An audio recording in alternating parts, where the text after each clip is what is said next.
Ya. Kita akan masuk pelajaran sebenarnya ini di dalam buku memang pelajaran pertama dan kedua, tetapi di dalam kurikulum ataupun kontrak pembelajaran kita ini sudah masuk dalam pertemuan ke-5 ya. Kita belajar bagian pertama ini masuk dalam pembelajaran pendidikan agama Kristen di perguruan tinggi. Apa tujuan pendidikan nasional terhadap pendidikan agama? Ini kita harus pahami secara umum pendidikan agama itu dalam satu perguruan tinggi. Mata kuliah pendidikan agama Kristen di perguruan tinggi umum adalah mata kuliah wajib, melangkah dari pemahaman dukungan daripada tujuan pendidikan nasional menurut Undang-Undang Nomor 20 2003 tentang Sistem Pendidikan Nasional (Diknas) adalah sebagai berikut. Pendidikan nasional berfungsi mengembangkan kemampuan dan membentuk watak serta peradaban bangsa yang bermartabat dalam rangka mencerdaskan kehidupan bangsa, bertujuan untuk mengembangkan potensi peserta didik agar menjadi manusia yang beriman dan bertakwa kepada Tuhan Yang Maha Esa, berakhlak mulia, sehat, berilmu, cakap, kreatif, mandiri, dan menjadi warga negara yang demokratis serta bertanggung jawab. Ya, itu yang kalian sudah baca. Sebenarnya ini mesti dipahami atau diingat ya, supaya kita bisa menjelaskan apa fungsinya saya mendapat pendidikan agama Kristen di perguruan tinggi. Kemudian kalian juga bisa menjadi saksi atau bahan cerita bagi generasi berikutnya seberapa pentingkah pendidikan agama dalam perguruan tinggi. Ya, beberapa dalam tujuan Sikdiknas itu ada kalimat penting yang menjadi perhatian kita.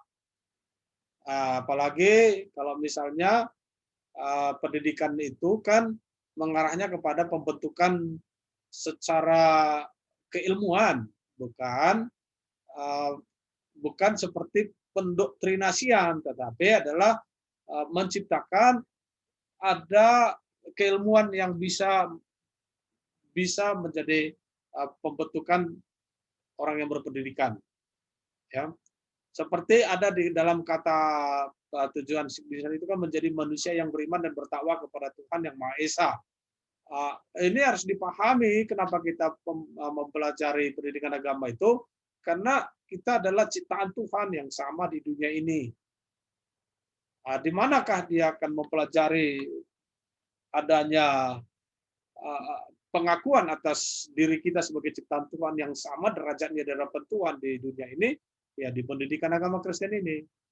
Barangkali kalau kita misalnya ada masuk pembelajaran di gereja ataupun di komunitas tertentu, tentu kadangkala kita bisa melihat perbedaannya ya.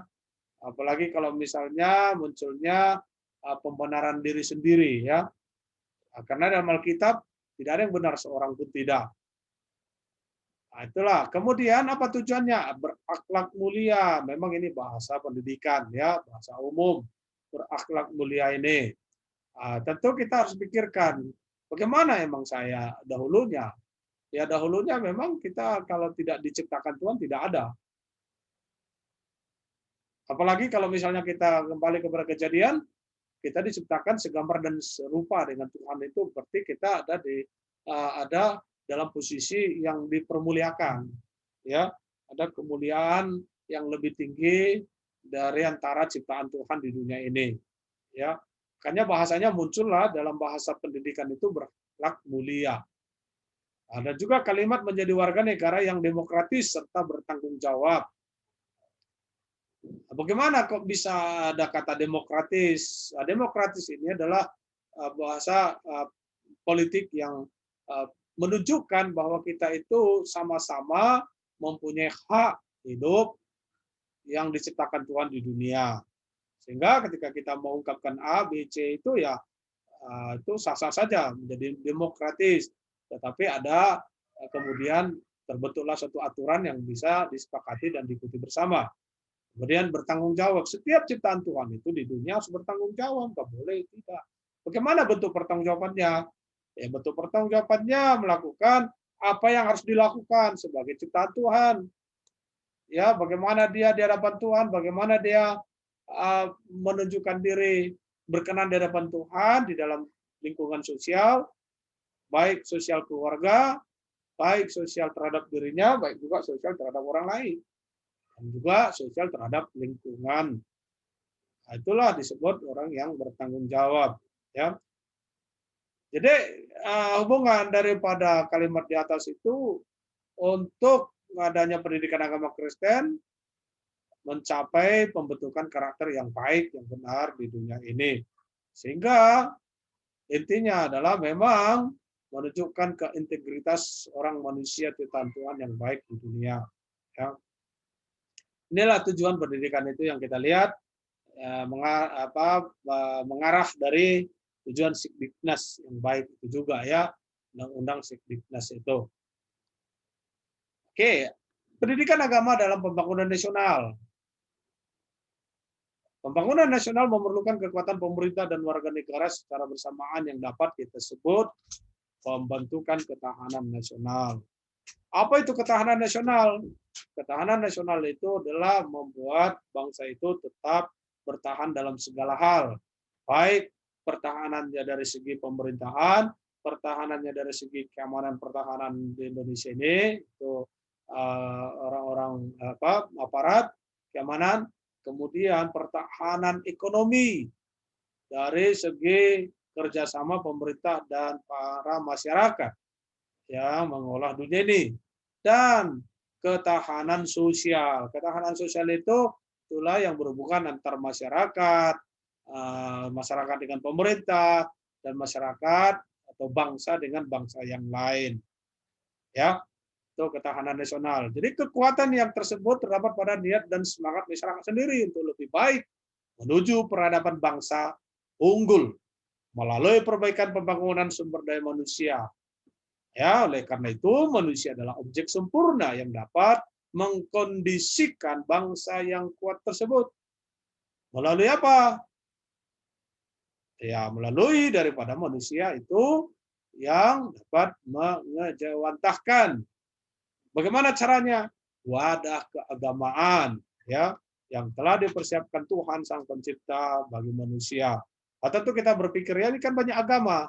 Iya, memang. Ya itulah karena arti agama itu sendiri kan tidak kacau. Ya, agama itu kenapa tidak kacau? Karena adanya aturan-aturan yang benar, ada aturan-aturan yang baik. Tentu dari mana dapat aturan-aturan itu untuk menciptakan tidak kacau? Pasti dari ajaran-ajaran keyakinan, kepercayaan. Nah, arahnya ke situ bagaimana? Ya setiap manusia akan menemukan bagaimana tatanan keagamannya, tatanan keyakinannya, dan ada komunitasnya sehingga muncullah agama. Ya, itu maksudnya pendidikan agama dalam pembangunan nasional, ya. Secara khusus para manusia yang diciptakan Tuhan dengan berbunyi dalam firman-Nya yang tadi saya sudah singgung, berfirmanlah Allah, baiklah kita menjadikan manusia menurut gambar dan rupa kita, maka Allah menciptakan manusia itu menurut gambarnya, menurut gambar Allah diciptakannya dia, laki-laki dan perempuan diciptakan mereka. Itu menyatakan kekuatan manusia yang dapat dipergunakan mengelola dan membangun suatu daerah atau dunia ini, di mana dia di daerah ditempatkan Tuhan. Nah, Tuhan sudah menyediakan sesuatu yang istimewa pada manusia berdasarkan kalimat firman Tuhan yang disebut tadi menurut gambar dan rupa Allah itu, yang memungkinkan terbentuk peradaban bangsa unggul. Artinya perkembangan demi perkembangan yang semakin lebih baik.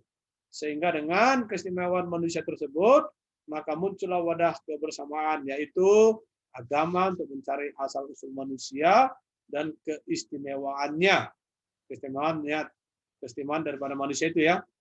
Nah, jadi ini yang kita sebut bagaimana akan terjadi pembangunan nasional, karena manusia yang beragama tadi adalah manusia yang mencari identitasnya yang benar, yang baik, dan mengkondisikan perjalanan nasional itu sendiri menuju peradabannya, menuju kemodernisasiannya ataupun menuju kebaikannya. Walaupun kita tahu barangkali tidak sesuai ya, tetapi kita tahu bahwa kita mengakui bahwa orang yang beragama benar itu pasti hidupnya sebenarnya menciptakan damai dan damai diantaranya lah gitu ya.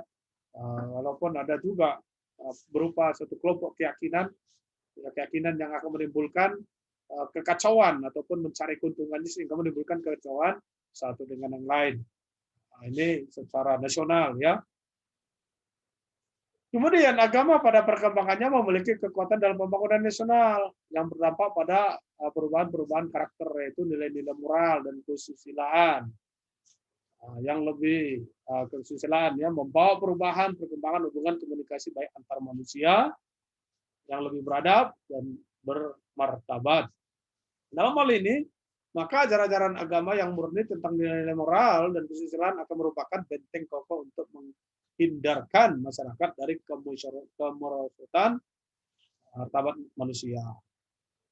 Itulah yang pentingnya pendidikan keagamaan itu di Indonesia, yang merupakan napas kebangsaan yang membentuk karakter sesuai dengan hakikat agama tersebut, adalah tidak kacau ataupun menimbulkan kedamaian dan ketenangan dari berbagai aspek. Jadi berarti umat beragama itu akan menunjukkan keyakinan kebenaran agamanya masing-masing yang tepat, yang benar ya. Apalagi di Indonesia ini ada berbagai ras. Berarti pendidikan agama di nasional ini untuk berperan membangun nasional itu harus beradaptasi, toleransi dari ajaran agamanya yang diimplementasikan itu terhadap berbagai budaya, ras, dan komunitas. Sehingga itulah yang menjawab terjadinya proses pembangunan nasional. Ya, kalau nasional semakin kuat, semakin berkembang, negaranya juga akan baik di mata dunia. Itu ya peran pendidikan agama membangun nasional. Kemudian kita lihat pendidikan agama Kristen di perguruan tinggi. Mata kuliah pendidikan agama Kristen di perguruan tinggi umumnya adalah mata kuliah wajib diajarkan sebagaimana ditekankan oleh Undang-Undang Pendidikan Nasional dan Pendidikan Tinggi. Ya, dalam rangka membangun manusia Indonesia yang berwatak luhur sebagai mana ditegaskan oleh Tujuan Pendidikan Nasional Undang-Undang Cipta Nomor 20 Tahun 2003. Pasal 3 dan perguruan tinggi. Pendidikan karakter adalah mudah diajarkan melalui pendidikan keagamaan untuk kegiatan belajar dengan metode formal, melalui kebiasaan serta pembudidayaan yang dikembangkan oleh pendidikan itu sendiri. Ya, peraturan demi peraturan yang diintegrasikan sesuai dengan jalurnya keagamaan. Tentu kenapa begitu penting pendidikan agama itu dalam perguruan tinggi? Memang tanpa adanya pendidikan keagamaan, bagaimanakah bisa dibentuk karakter yang baik itu? Apakah keilmuan yang lain itu tidak akan memberikan karakter yang baik? Ya, pada porsinya setiap keilmuan yang diajarkan itu akan memberikan karakternya masing-masing. Ya, karakternya masing-masing yang bercirikan masing-masing. Tetapi karakternya masing-masing dari keilmuan itu sendiri tidak akan bisa menyatu satu dengan karakter yang lain itu, keilmuan yang lainnya. Bisa aja dikolaborasikan, tapi belum tentu bersinergi. Inilah pentingnya pendidikan agama untuk membentuk karakter dalam perguruan tinggi supaya keilmuan satu dengan yang lain itu akan bisa dihubungkan, akan bisa berpadu dengan cara sistem perjalanan karakter manusia itu yang dibentuk dari karakter keagamaan. Ya, tetapi arahnya bagaimana dalam pendidikan agama Kristen kita? Inilah yang kita akan pelajari dari Alkitab, bagaimana peran daripada pendidikan agama Kristen itu menjadi penghubung yang baik. Baik antara sosial terhadap diri kita, baik antara sosial terhadap kampus, sesama mahasiswa, baik terhadap sosial dengan keluarga kita dan masyarakat. Sehingga apa yang menjadi keilmuan kita itu akan disalurkan sesuai dengan peran perjalanan yang dikehendaki dari karakter Kristen yang kita pelajari. Ya, nah, ini akan membantu, ini akan memang sesuai dengan ketetapan pemerintah. Ya, nah, sehingga secara umum juga pemerintah memberikan ada beberapa poin tentang pengembangan kepribadian melalui pendidikan agama Kristen, yaitu manusia, hukum, moral, ilmu pengetahuan, teknologi, dan seni, iptek, ilmu pengetahuan, kerukunan antar umat beragama, masyarakat, budaya, dan politik. Ya, nah, pemerintah menekankan pentingnya pendidikan karakter disosialisasikan secara efektif melalui pendidikan formal, non formal, dan informal. Tapi bagaimana bisa mendapatkan pendidikan karakter itu? Semua orang yang mau mengajarkan pendidikan karakter itu sudah didasari dengan hidupnya, akhlaknya itu sudah tepat, sudah benar, yang diterima secara komunitas yang benar. Tentu kalau saya katakan tidak ada pendidikan karakter itu tidak bersumber dari pemahaman-pemahaman pembelajaran keagamaan. Ya, apakah dia agama Kristen, apakah non Kristen, itu pasti mereka mendapat sumber bagaimana pembentukan karakter ini bisa diperbuat. Tentu mereka akan mendapat sumber atau mengambil sumber dari ajaran-ajaran agama. Ya, apalagi kalau kita dalami Alkitab, pendidikan karakter itu dari agama, dari Alkitab, ya, pendidikan karakter.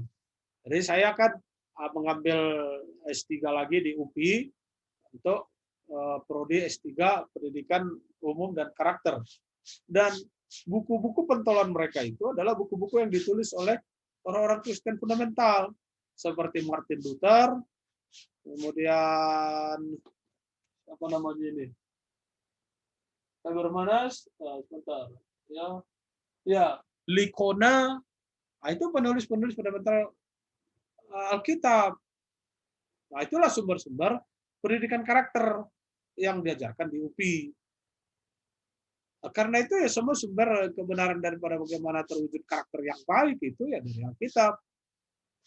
Tentu kita harus juga mengakui bagaimana dengan agama lainnya, mereka juga pasti mengambil sumber pendidikan, pengajaran pendidikan karakter itu dari kitab-kitab mereka, ya. Nah, itulah tujuan, maksudnya bagaimana pendidikan agama Kristen ada di perguruan tinggi untuk membentuk karakter bagi peserta didik dan jalan mentransfer iman untuk diimplementasikan dalam kehidupan sehari-hari. Ya, iman apa? Iman Kristen, ya. Ini yang kita pelajari, yang bagian pertama itu adalah pelajaran pendidikan agama Kristen di perguruan tinggi.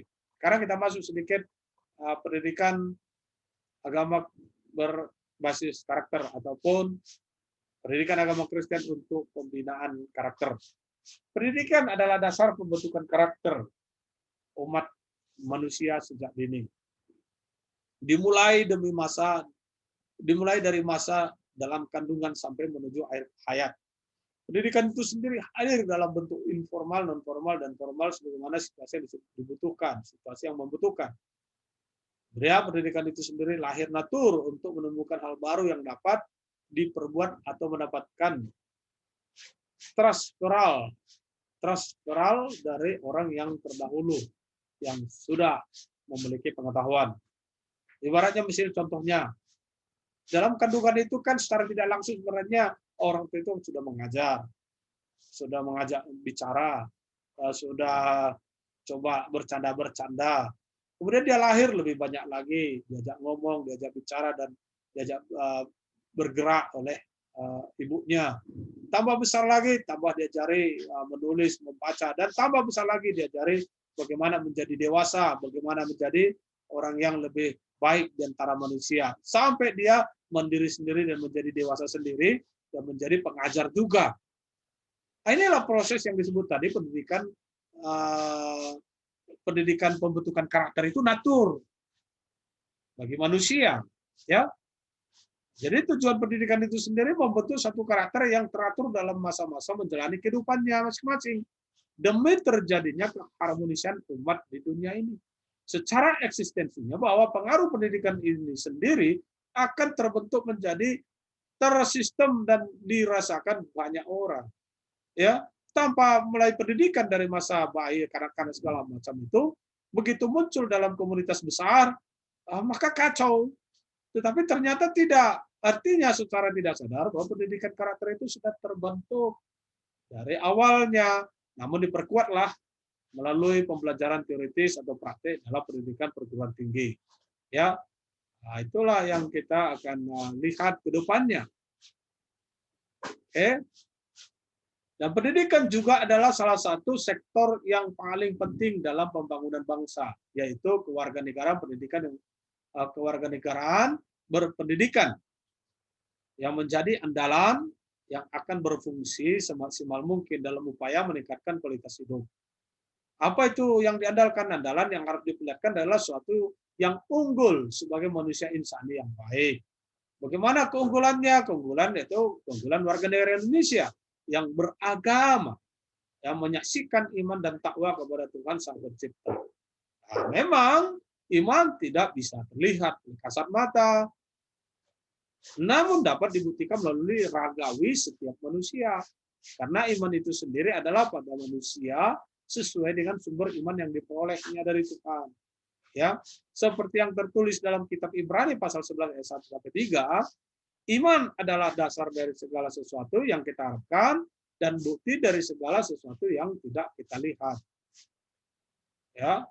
Oke, sebab oleh imanlah telah diberikan kesaksian kepada nenek moyang kita, karena iman kita mengerti bahwa alam semesta telah dijadikan oleh firman Allah, sehingga apa yang kita lihat telah terjadi dari apa yang tidak dapat kita lihat. Itulah iman. Jadi setiap ciptaan Tuhan itu ada itu. Tapi jauh dari itu kita mengenal Alkitab, maka iman kita itu dikaruniakan untuk percaya kepada Tuhan Juru Selamat. Kita tidak pernah bertemu dengan Yesus, tapi kita percaya oleh iman itu yang ada pada kita yang dikaruniakan untuk menerima Yesus Tuhan Juru Selamat kita. Dan itu kita selamat. Jadi dari ayat inilah yang memberikan suatu pengertian tinggi untuk memahami maksud Tuhan terhadap ciptaannya secara khusus, bahwa manusia beriman itu dapat lebih mengerti hidupnya sendiri yang sedang menjalani imannya dalam segala sesuatu. Misalnya ketika kita makan atau minum, harus dan sedang menggunakan iman itu sendiri. Sehingga iman itu sendiri sudah diciptakan Tuhan pada setiap manusia yang selalu digunakan dalam aktivitas masing-masing. Ya, inilah tadi ulasan pendahuluan tentang karakter pendidikan agama Kristen untuk pembinaan karakter. Jadi karakter di Indonesia yang multikultural ini sangat diperlukan untuk memelihara dan mempertahankan nilai-nilai kesatuan. Sehingga proses pendidikan agama Kristen berbasis karakter digunakan sebagai sarana untuk mempromosikan perilaku dan sikap yang baik, menghargai perbedaan, dan menciptakan pengertian komunikasi antara pemeluk agama dan ras.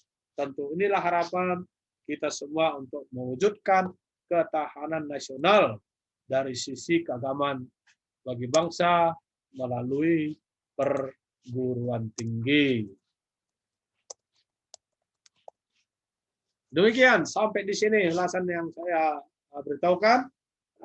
Ada kuis di situ, ada tugas Mandiri 1 dan Mandiri 2 ini ya. Ini Mandiri 2 ya. Oke. Sampai di sini saya mau kembali kepada kita semua. Apakah ada pertanyaan? Silakan.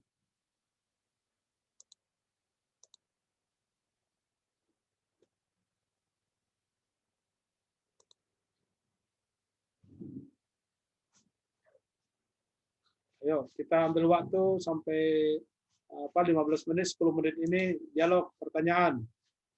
Ayo, ada pertanyaan? Silakan. Izin bertanya, Pak. Ya.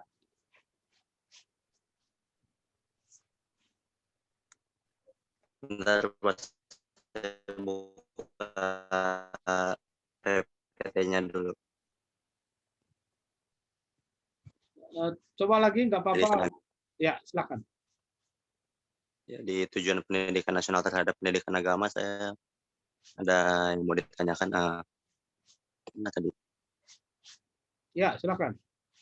Sebentar, Pak. Nah, Ehm, mana sih?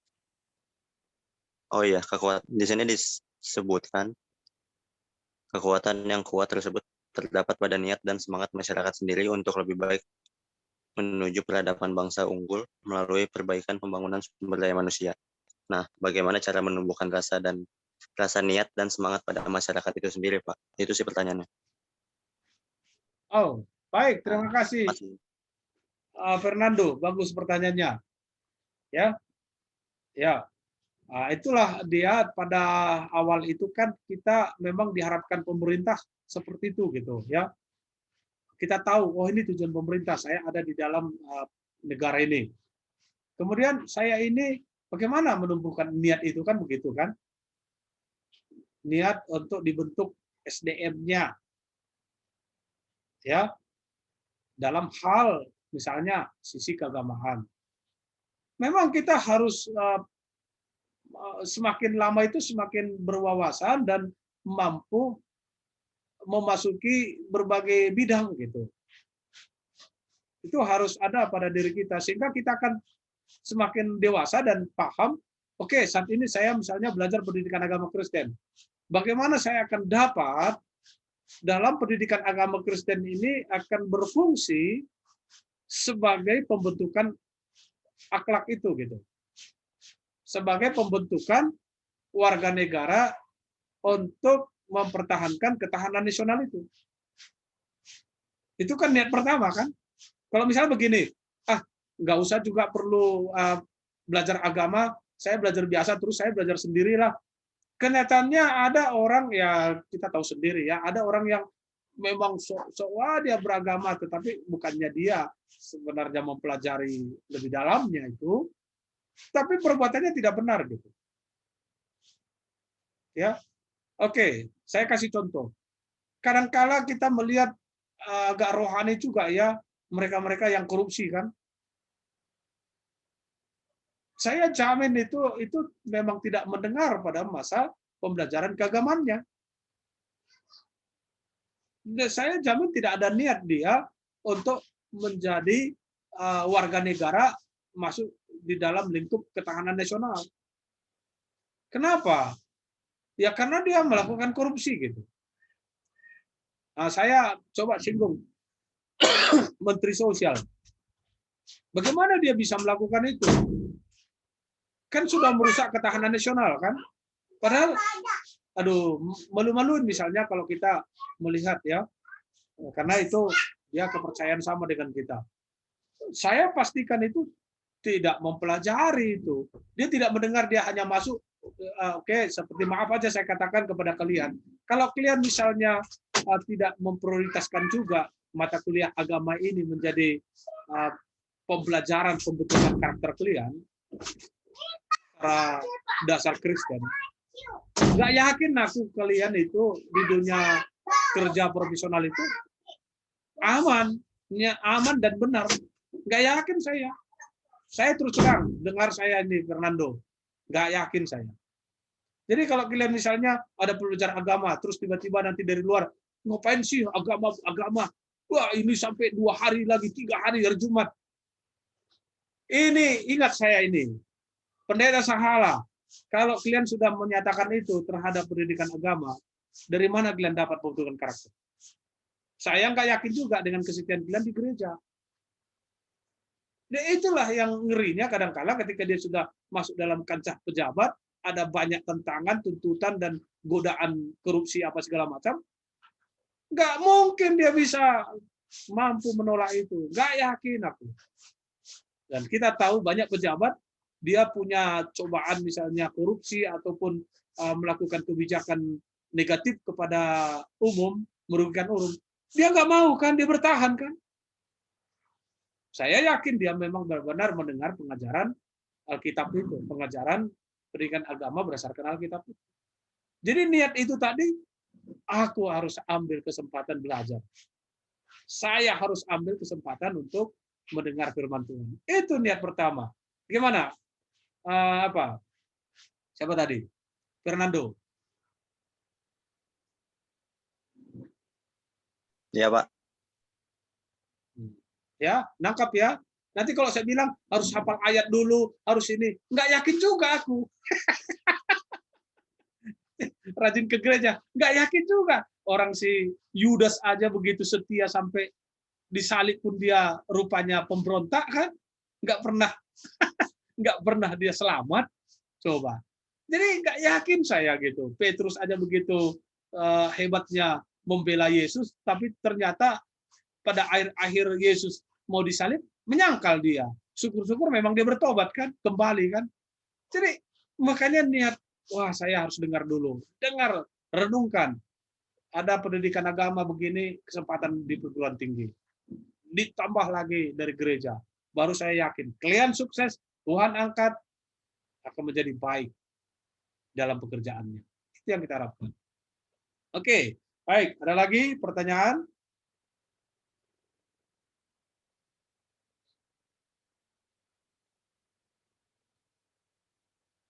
Nah, jadi lanjutan daripada pertanyaan Fernando ini, kalian sudah dapat RPS-nya?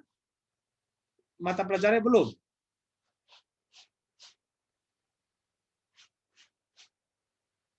Inilah yang kita akan pelajari di kemudian hari. Kemarin saya sudah jelasin ya sepertinya, belum? Belum, Pak. Nah, ini tema-temanya ya. Tema-temanya umum saya buat, bahasa-bahasa akademisi, bahasa umum. Tapi dalamnya itu nanti akan saya buat, kalian akan, oh benar ya, kenapa bisa orang bertahan dalam posisi dia, apakah sebagai pemimpin, apakah dia sebagai pekerja yang diandalkan, karena melihat itu, ya melihat dalamnya pembelajaran Alkitabnya untuk diimplementasikan dalam lingkungan pekerjaan ataupun dunia sosialnya. Ya, nih saya perlihatkan ini.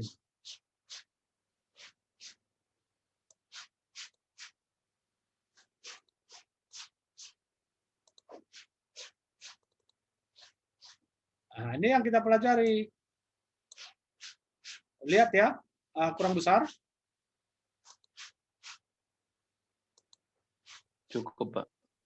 Ini pendidikan agama Kristen berbasis karakter. Pengenalan ini, penguatan pengenalan Tuhan yang Maha Esa. Kenapa saya tuliskan huruf besar ini? Ini ada artinya. Jadi saya kan orang teologi. Ya. Ini ada artinya, Tuhan ini maksudnya Tuhan dari semua dunia ini. Jadi kalau dalam Alkitab ditulis ada Tuhan huruf besar, itu maksudnya Tuhan sang pencipta di seluruh dunia gitu. Tidak ada manusia, tidak ada di dunia ini yang tidak bisa mengakui adanya Tuhan gitu. Nah, kemudian pengenalan identitas manusia di hadapan Tuhan dan sesama. Ini bukan politik identitas, tetapi memang identitas itu harus nyata. Bahwa saya orang berdosa di hadapan Tuhan. Bahwa saya gampang bersalah dan melakukan kesalahan terhadap sesama. Itu harus disadarkan. Kemudian panggilan Tuhan terhadap manusia menurut agama, menurut Alkitab. Perjalanan keselamatan berdasarkan Alkitab. Panggilan gerejawi dan ketatan ibadah. Pengenalan hukum-hukum Alkitab dan pemerintahan. Penata layanan komunikasi Kristen dalam multikultural keagamaan. Penata layanan komunikasi Kristen dalam lingkungan kampus dan masyarakat bangsa. Penata layanan komunikasi Kristen dalam kepariwisataan dan ekonomi kreatif. Penata layanan komunikasi Kristen dalam pembangunan bangsa dan negara. Pemahaman pendidikan agama Kristen dalam 4 konsensus negara, NKRI, Pancasila, Undang-Undang 45, Bhinneka Tunggal Ika, dan pengharapan yang kuat oleh tuntutan akhir zaman. Artinya, terakhir ini, kita itu, karena kita tahu dari Alkitab ada akhir zaman, maka ya menuju akhir zaman kan berpengharapan di dunia. Dan akhir zaman itu sendiri adalah pengharapan. Kenapa bisa ada akhir zaman? Ya karena memang ada surga gitu. Kalau nggak ada surga dan neraka, nggak perlu ada akhir zaman. Nggak perlu ada itu. Tetapi semua agama itu mempercayakan ada akhir zaman, kiamat maksudnya. Berarti kan orang harus berpengharapan. Kalau tanpa pengharapan, ya udah sama seperti yang nggak ada, nggak bisa. Saya nggak bisa contohkan bahwa manusia itu ada akhir hidupnya, dia mati. Tapi ada juga akhir zaman, zaman daripada dunia ini, akhirat. Nah, ini yang kita bahas di situ. Di dalamnya ini akan dalam Alkitab saya akan tunjukkan. Begitu. Sehingga nanti proses pembelajaran kita, kalian membaca materi yang saya bagikan setiap minggunya, kemudian ada diskusi seperti 30 menit, kemudian ada pertanyaan dialog. Setelah kita selesai kelas ini, ada tugas yang terakhir itu tadi. Oke, tugas yang pertama, kuis pertama sudah dikerjakan itu atau belum? Sudah, Pak. Sudah, Pak. Sudah di-upload di Google Classroom ya? Sudah, Pak. Aman. Kalau yang kedua ini baru ya? Baru, Pak. Baru. Ada deadline-nya ya di dalam Google Classroom itu ada deadline-nya hari Sabtu jam 12, jam 12 kurang. Dan nilainya akan di situ. Kemudian siapa yang belum mengirim tugasnya akan saya jawab untuk dikembalikan ke emailnya. Ada yang sudah notifikasi bahwa dia belum kirim tugas? Saya, Pak. Ya gitu ya. Setiap prodi nanti begitu. Ada notifikasi. Jadi kalau saya periksa misalnya sebelum sampai hari Sabtu, saya akan kembalikan siapa yang belum kasih filenya. Dan saya sudah kasih nilai. Apa nilainya bisa langsung dilihat? Enggak ya?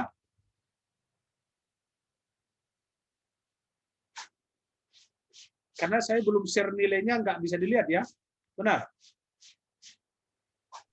Iya, Pak. Oke, baik. Oke, saya ulang lagi. Apakah tadi Christopher itu masuk? Belum. Kelihatannya tidak ya? Iya. Oke, nggak apa-apa. Saya buatkan izin dia. Nanti ingatkan dia supaya minggu depan bisa masuk.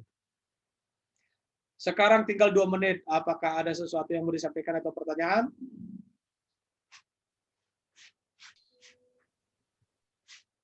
Tidak, Pak. Sudah aman semua? Aman, Pak. Aman, Pak. Pak, izin bertanya, berarti tugas ini ada 2 ya, Pak? Ya, kalau yang pertama belum, saya kasih kesempatan ngumpul kan. Syukur-syukur nggak kasih deadline itu, yang pertama. Makanya cepat selesaikan. Baik, Pak. Oke. Yang pertama itu kan. Dan saya udah kumpulin ya, Pak. Ya, pasti ketahuan di situ. Saya sudah sebagian besar saya sudah kasih nilai yang mengumpul itu. Pak, mohon maaf izin bertanya. Ya. Untuk yang tugas literasi itu jadi gimana ya, Pak? Jadi kita nguploadnya Di Google Classroom nguploadnya. Jadi itu berbentuk makalah, bisa 2 lembar. Ya, literasi itu kan kalian cari tahu, baca, nanti ada beberapa hal nanti harus kalian pegang kalau misalnya ada pertanyaan dari literasi kalian itu. baik, Pak. Terima kasih. Ya. Oke, baik. Sudah tidak ada lagi? Ingat, minggu depan 1B siapkan ibadah ya. Iya, Pak. Oke. Iya, Pak. Oke.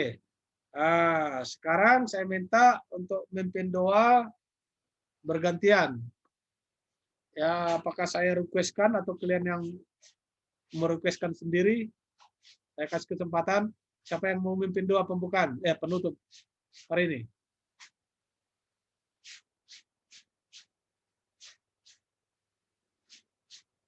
Ini melatih keberanian kalian ya.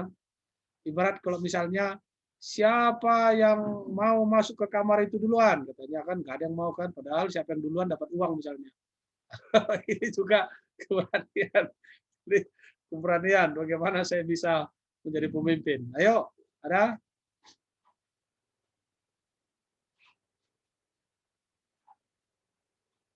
Saya, Pak. Oke, saya harap minggu depan begitu orang-orangnya ya. Mari, yuk, pimpin kita doa penutup. Hai teman-teman, mari kita satu dalam doa. Bapak, terima kasih Tuhan atas berkat-Mu hari ini. Terima kasih atas penyertaan-Mu dari awal kelas kami, Bapak. sampai pada akhirnya berjalan dengan lancar Tuhan. Terima kasih juga Tuhan buat Pak Salah yang menyampaikan materinya pada hari ini Tuhan. Biarlah materi pada hari ini bukan hanya sekedar menjadi teori Bapak, tapi menjadi praktek buat kehidupan kami Tuhan sehari-hari. Terima kasih Tuhan, berkati kami Tuhan aktivitas selanjutnya Tuhan, mungkin ada yang kelas Tuhan dan yang praktek memberkati Tuhan. Dan juga Pak Sahala Bapak memberkati kesehatan dan beserta keluarganya Bapak. Terima kasih Bapak, dalam nama Tuhan Yesus. Haleluya. Amin. Amin.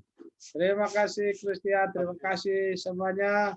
Terima kasih David, Leonardo, terima kasih Joan, Jonathan, Marcel, Nika, Rio, dan semuanya.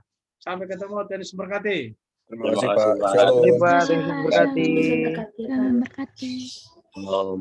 Shalom, shalom. Shalom Pak. Shalom. Shalom. Shalom Pak. Shalom.